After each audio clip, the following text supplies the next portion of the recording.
இன்றைய வேத வசனம், பக்தியுள்ளவனை கர்த்தர் தமக்காக தெரிந்து கொண்டார் என்று அறியுங்கள். சங்கீதம் 4:3.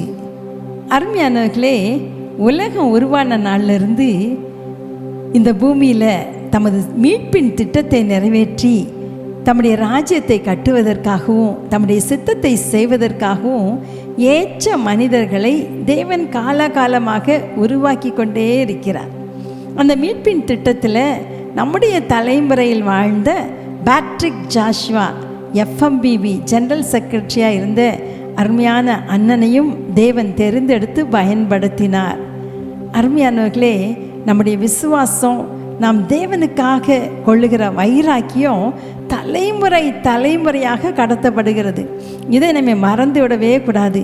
இளம் ஊழியன் தீமோத்தேயுவை குறித்து பவுல் சொன்னார், அந்த விசுவாசம் முந்தி உன் பாட்டியாகிய லோபிசாளுக்குள்ளும் உன் தாயாகிய ஐனிக்கேயாளுக்குள்ளும் நிலைத்திருந்தது, அது உனக்குள்ளும் நிலைத்திருக்கிறது என்று நிச்சயித்திருக்கிறேன்.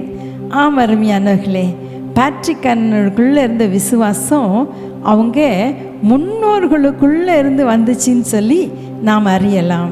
பண்டாரஞ்செட்டி விளை என்ற ஊரில் சுடலை மாடன் ஒருத்தர் இருந்தார்.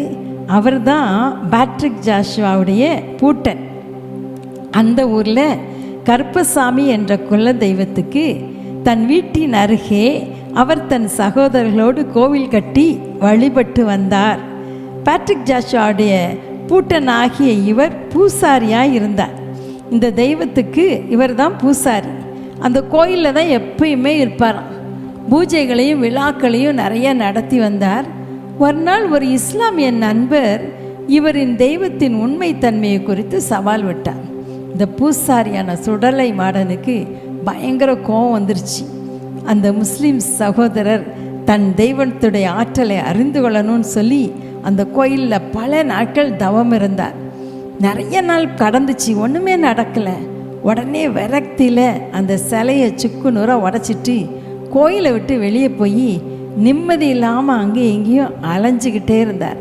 அவங்க குடும்பத்தார் கூப்பிட்டு கூட வீட்டுக்கு போகவே இல்லை.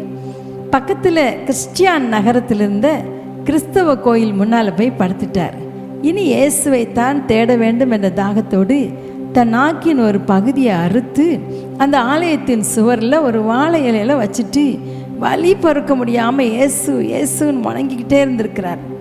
கடவுள் கிருபையா அந்த பக்கத்தில் வந்த கென்னட் என்ற ஆங்கிலேய மிஷினரி வணங்கி கொண்டிருந்த சுடலை மாடனை பார்த்து அன்போடு அவருக்கு இயேசுவின் அன்பையும் அவர் எப்படி மனிதராகிய நம் பாவத்துக்காக சிலுவையில் மரித்து 3ஆம் நாள் உயிரோடு எழுந்தார் என்பதையும் இப்போதும் இயேசு உயிரோடு இருக்கிறார் என்பதையும் நற்செய்தியாக அறிவித்தார்.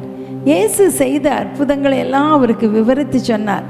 பூசாரி சுடலை மாடன் அந்த நேரத்திலேயே இயேசுவை தன் சொந்த இரட்சகராக ஏற்றுக்கொண்டார். ஓடிப்போய் விசுவாசத்தோடு தான் வெட்டி வைத்திருந்த நாக்கை எடுத்து தண்ணியில் தொட்டு தன் நாக்கோட பொறுத்த என்ன ஆச்சரியம், அப்பயே அவருடைய நாவு அப்படியே ஒட்டிடுச்சான். உடனே இயேசுவின் அடிமையாக மாறினார். இயேசுவே ரட்சியும், இயேசுவே என்று இடைவிடாமல் எப்போதும் ஜெபித்து கொண்டே இருப்பாராம். ஒரு நாள் இயேசு அவருக்கு தரிசனம் கொடுத்து, இது முதல் நீ ஞானியாய் இருப்பாய் என்று சொன்னாராம். அப்படியே அவருக்கு தெய்வீக ஞானத்தையும் கொடுத்தாராம். 1857ஆம் ஆண்டு ஜூன் மாதம் 7ஆம் தேதி அவர் கென்னட் என்ற மிஷினரியால் ஞானமுத்து என்ற பெயரில் திருமுழுக்கும் பெற்றாராம். அன்பானவர்களே, ஆண்டவருடைய தெரிந்தெடுப்பை பார்த்தீர்களா? உங்கள் ஒவ்வொருத்தரையும் கர்த்தர் முன்னமே தெரிந்தெடுத்திருக்கிறார். ஒருவேளை பேட்ரிக் ஜாஷ்வாவுடைய விசுவாசம் அவருடைய பூட்டனிடமிருந்து வந்தது என்று சொல்லலாம். நம்முடைய விசுவாசம் நம்முடைய தலைமுறைக்கு கடத்தப்பட வேண்டும். நான் மட்டும் ஜெபம் பண்ணுறேன், நான் மட்டும் பைபிள் வாசிக்கிறேன், நான் மட்டும் ஊழியம் செய்கிறேன், என் பிள்ளைங்கள்லாம் இல்லை, என் கணவரெல்லாம் இல்லை, என் மனைவியெல்லாம் அப்படி இல்லைன்னு சொல்லாதீங்க. நம்ம தலைமுறையாய் ஆண்டவரை சேவிக்கும்படி அழைக்கப்பட்டவர்கள். நம்முடைய விசுவாசம் தலைமுறையாய் கடத்தப்பட வேண்டிய ஒன்று. இதற்காக வைராக்கியமாக நாம் ஜெபிக்க வேண்டும். நம்முடைய பிள்ளைகளுக்காக, பேர பிள்ளைகளுக்காக, குடும்பத்தார் ஒவ்வொருவருக்காக நம்ம ஜெபிக்கும் போது இந்த விசுவாசம் அப்படியே தலைமுறையாக கடத்தப்படும். அருமையானவர்களே, அன்பின் தகப்பனே, இந்த அருமையான ஜெப நேரத்தில் ஆண்டவரே, நீர் எங்கள் ஒவ்வொருவரையும் முன்குறித்து தெரிந்து கொண்டீர் அப்பா. ஆண்டவரே, இந்த செய்தியை கேட்கிற பிள்ளைகள் யாராவது இன்னும் உம்மை இரட்சகராக ஏற்றுக்கொள்ளவில்லை என்றால், இன்றைக்கு நீரே உண்மையான தேவன் என்பதை அறிந்து கொண்டு உம்மை ஏற்றுக்கொள்ள கிருபை தாங்க ஆண்டவரே. எங்களுடைய விசுவாசம் தலைமுறையாய் கடத்தப்பட கர்த்தர் கிருபை தாங்க. இயேசுவின் நாமத்தில் பிதாவே, ஆமேன், ஆமேன். என்னை அழைத்தவரே, என்னை